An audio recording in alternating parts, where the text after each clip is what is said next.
Hello, I'm Brian Young, and today we will be covering the last module in the core curriculum, 00109, Introduction to Material Handling.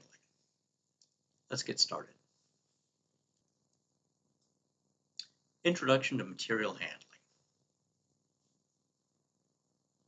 The objectives of this module: identify the basic concepts of material handling and common safety precautions, describe the basic concepts of material handling and manual lifting, identify common material handling and safety precautions, identify and describe how to tie knots commonly used in material handling, identify various types of material handling equipment and describe how they're used, identify non-motorized material handling equipment, describe how they're used, and identify motorized material handling equipment and describe how they're used. Performance task: demonstrate safe manual lifting techniques. Lift with your legs, not your back. And demonstrate how to tie at least two of the following common knots: square knot, Bowline, half hitch, clove hitch. Your instructors will have you do that. Lifting, stacking, transporting, and unloading materials such as bricks, pipe, various supplies are routine tasks on a job site. Whether performing these tasks manually or with the aid of specialized equipment, workers must follow basic safety guidelines to keep themselves and their co-workers safe. This module provides guidelines for using the appropriate personal protective equipment for the material being handled and using proper procedures and techniques to carry out the job. 1.0.0 Material Handling. It just restates the objectives. Manual material handling is common and on most construction sites. It's one of the leading causes of non-fatal injuries in the construction industry. Size up your load before you try to pick something up, and don't try to move something by yourself if it's too heavy. They say 50 pounds, I'd say 40 pounds. If it's heavier than 40 pounds, get someone to help you. If it's bulky or cumbersome, get someone to help you, even if it's less than 40 pounds. Like a 12-foot long ladder, you need someone on the other end. You need some help, even if it's not over 40 pounds. This is according to the Bureau of Labor Statistics.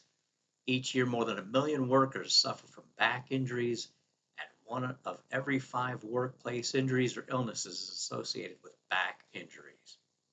Most tasks performed in construction involve the handling of some type of material or load, such as wood, brick, lumber, pipe, or other supplies on a daily basis. A load is simply the quantity of material that can be carried, transported, or relocated at one time by a machine, vehicle, piece of equipment, or a person. Because the risk of injury is present whenever materials are being handled, workers should always be conscious of what they're doing and follow basic material handling safety rules. 1.1.0 Material Handling Basics. To reduce the risk of injury when manually handling material, plan the task before doing it. Wear the appropriate personal protective equipment and follow all the proper lifting procedures. Also be aware of hazards when working from heights or working near suspended loads. Pre-task planning. Before attempting to lift any material, always assess the situation by doing the following. Check to make sure the load is not too big, too heavy, or too hard to grasp. Make sure the load does not have protruding nails, wires, or sharp edges. You should probably always wear gloves when moving materials by hand. Make sure the material is something you can lift by yourself. If not, ask a co-worker for assistance. Inspect the path of travel.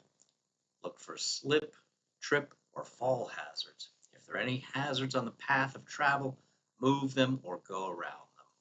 Always read the warning labels on instructions on materials before they're moved, and be aware of the potential danger associated with mishandling a particular product.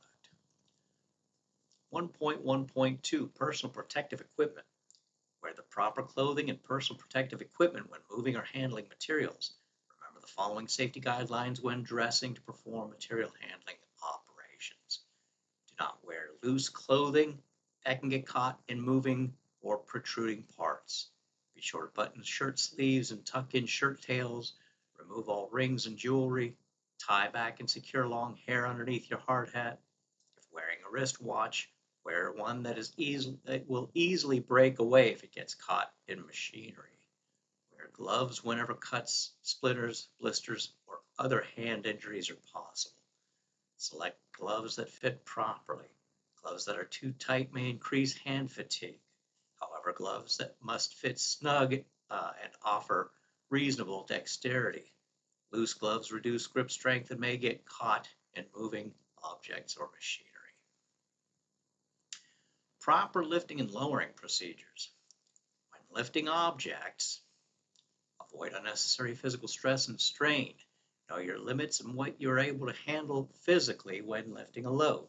If the load's too heavy for you to lift on your own, ask a coworker for help. Lift with your legs. Keep your back straight. Keep your head up. And be sure to wear a salad bowl on your head, according to these drawings. I think this is about a 5-quart. Mine's a little bit big. I've got an 8-quart, so I could invite a buddy to wear this one with me. That's supposed to represent a hard hat, but somebody did something wrong. Anyway, size up your load, bend at your knees, pull the load close to your body, hug it, tuck it in, bring it up to your chest, and then straighten your legs and stand up. Again, if the load is too cumbersome or too heavy for you to lift or to move by yourself, get someone to help you. When unloading materials, use your leg muscles to set the load down, space your feet far enough apart to maintain good balance and control of the load. When placing the load down, move your fingers out of the way to avoid pinching or crushing them. When possible, attach handles to load to reduce the chance of injuring your fingers. Ask a coworker for assistance in the following situations. The load's too heavy, weighing 50 pounds or more. The object to be handled are longer than 10 feet, such as lumber, conduit pipe, scaffolding poles. The objects to be handled, such as plywood and tarps, can be affected by wind. Sometimes it may not be the weight of the load that's troublesome, but its configuration. Secure long or cumbersome objects, floppy rods, pipe, or lumber should be tied together in several places before you try to carry it. Never carry more pieces than you can control. When handling long objects such as scaffold poles or planks, be aware of objects and persons that may be struck by them as you turn your body. Never swing around quickly or without checking the surroundings. Never pass any material to another worker unless the person is looking directly at you and is expecting to receive it. Most workers have had training about the dangers of trying to lift heavy loads. Likewise, it's important to talk about lowering heavy loads from overhead. Reaching and lowering heavy loads from overhead can be very dangerous. When you're lifting something, you can always stop and put it down if you find it's too heavy to handle. However, if you're lowering something from overhead, it's usually too late by the time you realize it's too heavy. Also, reaching above shoulder height can cause stress on your shoulders and back and often results in awkward hand and wrist postures. Before attempting to lower overhead loads, consider the following. Size up the load. If it looks too heavy to have been lifted by one person or it's to its current location, it's probably too heavy for one person to take down. Ask yourself, how did it get up there? Was it put there by a lift truck or by more than one person? The way it got up is probably the best way to get it back down. Lower objects down the same way you lifted them up. Keep your knees bent, your back straight. If you have to place a load on one side or another, move your feet instead of twisting your body. Treat the area that the material is being lowered into as a fall zone. Do not allow people to enter the area while the load's being lowered. So let's say you work in a warehouse and they've got stuff up on shelving and it's 8 feet up in the air. You get a step ladder or a stairs ladder and you go up to the landing and you look at the load. Try to pick one corner of it up off of the shelf. If you can't lift one corner of that load with one hand, you shouldn't try to move that load by yourself. If you can't lift one corner but with one hand, then you're not going to be able to lift the entire load with two hands. Um, if you scoot it off of the shelf, once it breaks free of that shelf, it's all yours. And if it's way too heavy for you to hold, you're not going to hold it. You're going to drop it and it's going to be damaged or it's going to fall on someone. So you need to take the time to assess your surroundings and make sure that you're able to do what it is that you're trying to do. Back injuries can easily occur when lifting and lowering materials. Keep in mind that exercise, good posture, and a healthy weight and diet can help prevent such injuries. You can also ask your doctor about muscle strengthening techniques for your back. Uh, if it's something that you can handle, uh, but you're doing it often, you're going to want to wear a belt back brace. Wear a back brace, and that'll keep you from overstraining those muscles, or at least it'll help prevent it. It's not going to prevent it, but it's going to help you in your lifting. 1.2.0 Material Handling Safety. When working on a job site, make sure that all the workers, the materials, and the equipment are safe from unexpected movements such as falling, slipping, tipping, rolling, blowing over, or any other uncontrolled motion. Stacking and storing materials. 1.2.1 To work efficiently and effectively, workers should properly stack and secure materials. Taking care to stack and secure materials correctly can save space and time and help avoid accidents and injuries. Stacking materials keeps them from interfering with other activities and makes them more organized and readily accessible for use. Stacking materials also helps to create a safe storage without danger of to others and allows more room in the work area or on the job site. So this is a nice, neat laydown area. It's level ground. They have a platform that they're putting these bags or boxes on. These are pallets full of bricks. Here's another stack of bags of material. And here's some raw sand. Maybe they're mixing cement or concrete. So they've got this sand just piled up here, ready to go. They've got a tarp over the material that could be damaged from rain, like saccrete or concrete. If the bags get wet, the concrete's going to harden into a nice bag-shaped rock. It's not effective for anybody. Uh, Always properly store materials and equipment when they're not in current use. Learn your company and site-specific rules as well as the guidelines of the U.S. Occupational Safety and Health Administration when working in the United States. Failing to store materials properly can lead to accidents, injuries, wasted materials, increased job costs, and project delays. For example, failing to remove nails from reused lumber prior to storing it can cause puncture wounds when workers take the lumber out again. Stacking materials on the ground when they belong on a pallet can result in having to move them again to transport them safely and can also damage the materials. Leaving tools out when they should be stored can create an untidy work site, which can lead to accidents, tool damage, and misplaced items. Take the time to learn where and how to store materials properly. If you're unsure about something, ask your supervisor. Observe the following guidelines when stacking and storing materials. Somewhere in here it should tell us that we never store materials on a scaffold. Scaffolds are for employees to work off of, and you only bring as much material as you're going to need for one shift or one day. You don't store material on a scaffold. The scaffold is there to support the men and whatever tools and materials they're using for that shift. Keep aisles and passageways clear of the storage area. Keep materials that are stored in cartons away from rain and moisture. Never stack cartons higher than the height listed on the carton. Stack lumber on level, solidly supported surfaces, and remember to remove all nails. Stack pipes neatly and chalk them so that they cannot roll. A chalk is like a wedge of wood or something that you put up underneath anything that's round or anything that can shift. You put a chalk underneath it and it keeps it from rolling. Stack pipes and fittings according to the size of the workers so the workers do not have to dig to find the pieces required for the job. Make sure the pipes are properly chalked.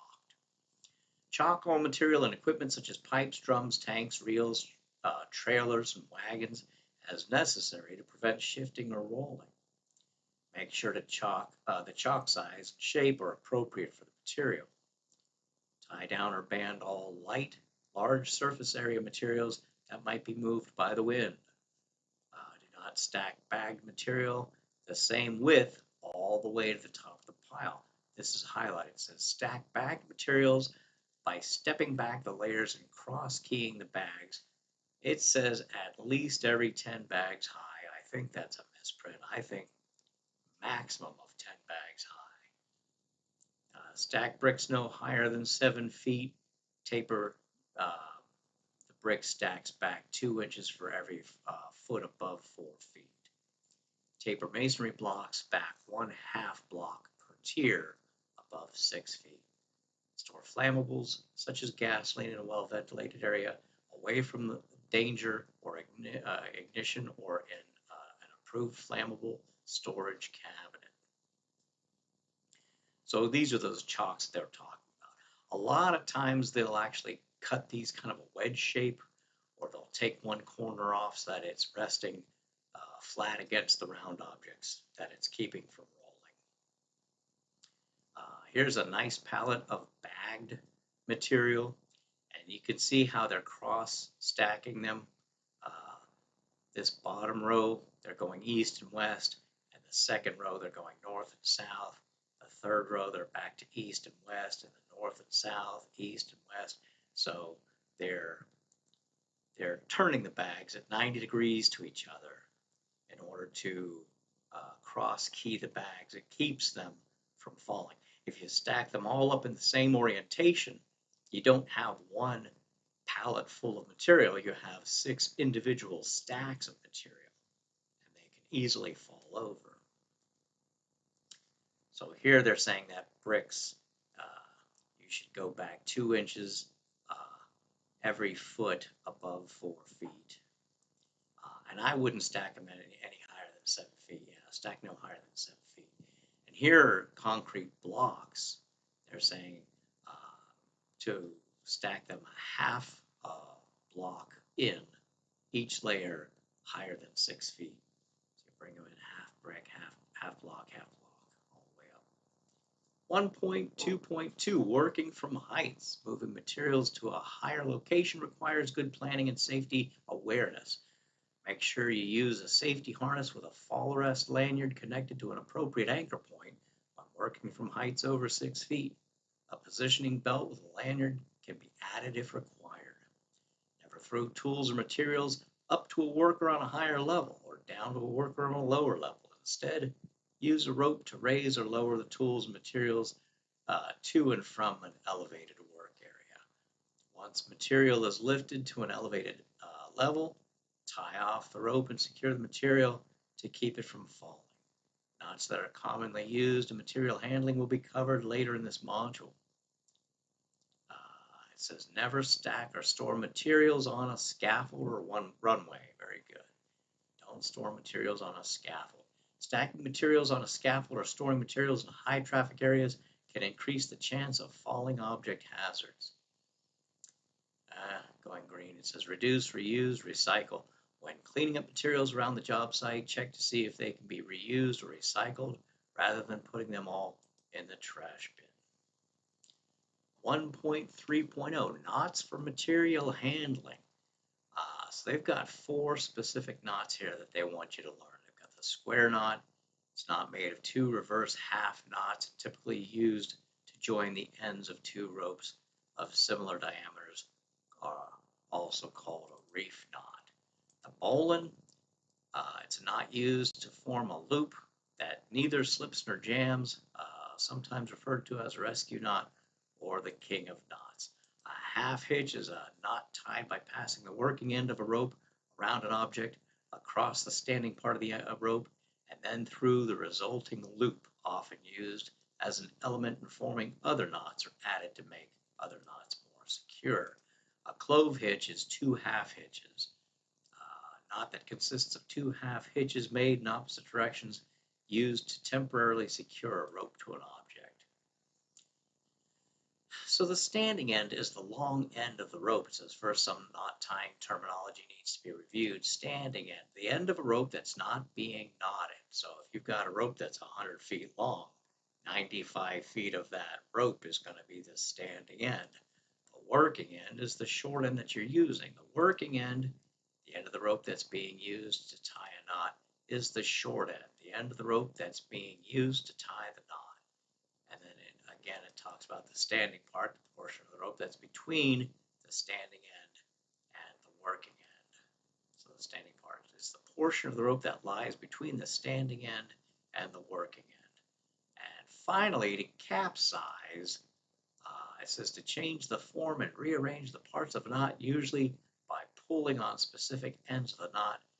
Basically, they're talking about untying the knot. It means to change the form and rearrange the parts of a knot, usually by pulling on specific ends of the knot. This may be done intentionally to undo a hitch.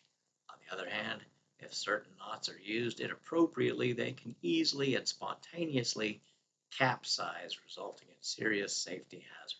So they're using that word that we associate with boats turning over with a knot untying itself. There are two other basic points to keep in mind when learning how to tie knots. First, many knots can be tied in more than one way. As long as the chosen technique is followed correctly, the final structure of the knot will be the same no matter which technique was used to tie it. Second, knots can be tied right-handed or left-handed, depending on the dominant hand of the person who's doing the tying. A knot that's tied left-handed will be the mirror image of the same knot tied right-handed. The square knot. Here's a square knot. Basically, it's two working ends of two ropes that are joined together by looping them around each other. And if it's done correctly, the blue rope can be pushed in this direction to the right, and the red rope can be pushed in this direction to the left, and you can open up this square knot. Square knots can be capsized easily and should never be used for critical loads. Additional half knots are often added to square knots for increased security. And then they describe the methods of tying a square knot, but I think it's easier just to look at the steps. You take the two working ends of these two ropes and you cross them and you make an overhand knot. Just the simple overhand knot that you make when you're tying your shoes. There's the simple overhand knot. We're going to make a second overhand knot, but this one we're going to make in the opposite direction. So if on this one, if the rope on the right goes over, under, over, then when we're coming back, it's going to do the same thing. It's going to go over, under, over. So the red one did all of the traveling. It went over, under, over, and then going from left to right, it went over, under, over. That makes a square knot.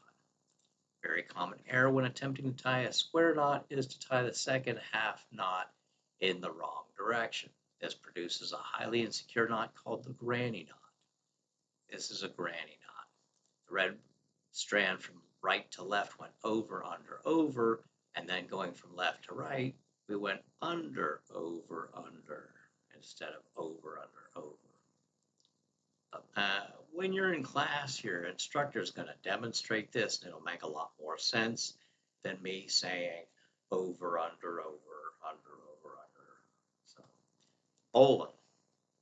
This is one I don't think you can learn out of a book, but they say that there's a mnemonic to help you remember how to tie it about a rabbit. They said the rabbit came out of its hole, went around a tree, and then went back into the hole, went back into its hole. Let's see here. Where does it say that?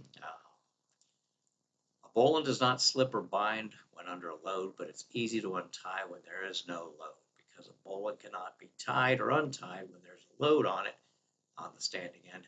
Avoid using this knot if the rope may have to be released while it's under load. Follow these steps. Form a small loop in the rope, leaving a long enough tail to make the desired size of a main loop. So you make this half hitch, or this loop in the rope. You take the running end and you go up through the hole, and here the rabbit's coming out of his hole, and then he goes around the tree. You go behind the standing end, and then you come back through the hole in the same direction you left the hole a minute ago. So the rabbit goes back in his hole. The half hitch. Half hitch ties rope around an object such as a rail, bar, post, or ring. It's commonly used for tasks such as suspending items from overhead beams, carrying light loads that have to be removed quickly. The half hitch is also widely used in making other knots such as the clove hitch.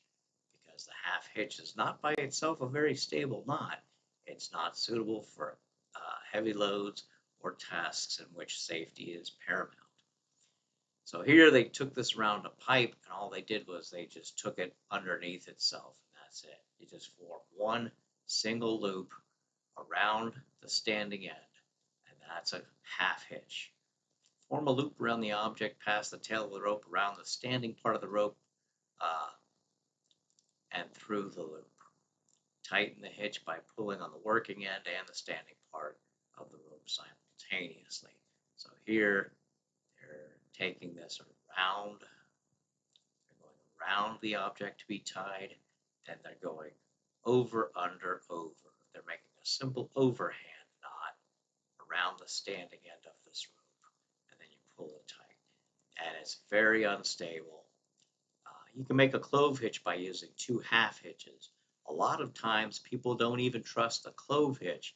They'll make that clove hitch by using 2 half hitches, and then they'll put a 3rd half hitch in line with it. And now you've got a pretty good stable knot. A clove hitch, sometimes called a builder's hitch, is one of the most widely used general hitches. It's typically used to make a quick and secure tension knot on a fixed object that serves as an anchor, such as a post, pole, or beam. A clove hitch can also be used as the first knot when lashing items together. So here's a clove hitch. It's 2 half hitches. Because it's a tension knot, a clove hitch comes loose as soon as tension is removed from the rope. On the other hand, it can also bind. For these reasons, a clove hitch should not be used by itself. Additional half hitches can be added to make a clove hitch more secure. So here we're taking the running end, and we're going over the object to be tied. We made a loop. And then we take this rope to the left. We passed it on the right. Now we're going to pass it on the left. When we pass it on the left, we're going to take the running end of this rope and go back under this first cross where we took the rope and went around it on the right and then came over to the left. We're going to bring the running end and go back underneath this same portion of the rope right here. And that's why it's called a clove hitch, because it kind of looks like a clover if you look at it. It looks like a 4-leaf clover. Records of the clove hitch date back at least 10,000 years, making it an ancient knot. The stacked loops technique for tying a clove hitch allows the rope to be dropped quickly over a stake or post. You have to be able to get to the end of the stake or post. If you're trying to tie it on a fence, you can't use this method. You have to do what they taught you up here. Go over the fence and then go to the left and go back over it and bring it back through. But if you have a fence post that sticks up out of the ground and you can get to the end of it, you can make 2 half hitches. Just make 2 loops, 1, 2. And it's hard to see what they're doing here, but you've got these 2 loops. You take this loop on the top and you put it behind the loop that was on the bottom. So now you're coming, here's the first loop, and the second loop is actually going behind the first loop. It's like almost like you cut a deck of cards. You take a deck of cards and you cut them and you take the top and put it underneath the bottom. That's what they're doing with those two loops. They're making two loops, and there's a top loop and a bottom loop. And you take that top loop and you slip it in behind or underneath the bottom loop. And it makes a clove hitch. Again, when you see this in the real world, when your instructor demonstrates it for you, it'll make a lot more sense. Tying a clove hitch to half hitches technique. So here they made the first half hitch. They went around the post and they took the running end that's underneath the standing end, and they made another half loop in the same direction.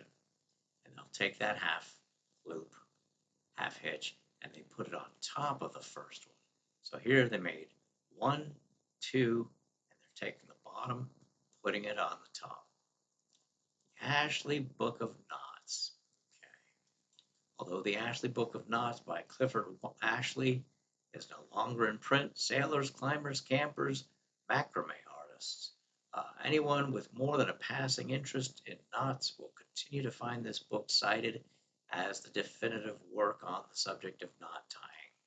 Originally published by Doubleday and Company in 1944, it contains the histories and instructions for tying over 3,900 types of knots, accompanied by 7,000 pen and ink drawings. Very nice. Clifford Ashley was born in 1881 in New Bedford, Massachusetts. By trade, he was an author and artist, but while sailing on many types of boats and researching knots, he performed a wide variety of jobs. He spent 11 years writing and drawing the illustrations for the Ashley Book of Knots. He died 3 years after the book's publication. Ashley continues to be regarded as a fine marine painter, as well as one of the world's leading authorities on knot tying. Section 1 review. For material handling tasks, it's just as important to be mentally fit as it is to be physically fit. A. When stacking or storing light materials that have a large surface area and could easily be moved by the wind, tie down or band the materials. Okay. Tie down or band the materials. Keep them from flying away because of the wind. Which of the following is a type of knot that's often used to join the ends of two ropes in non-critical low strain applications? The square knot.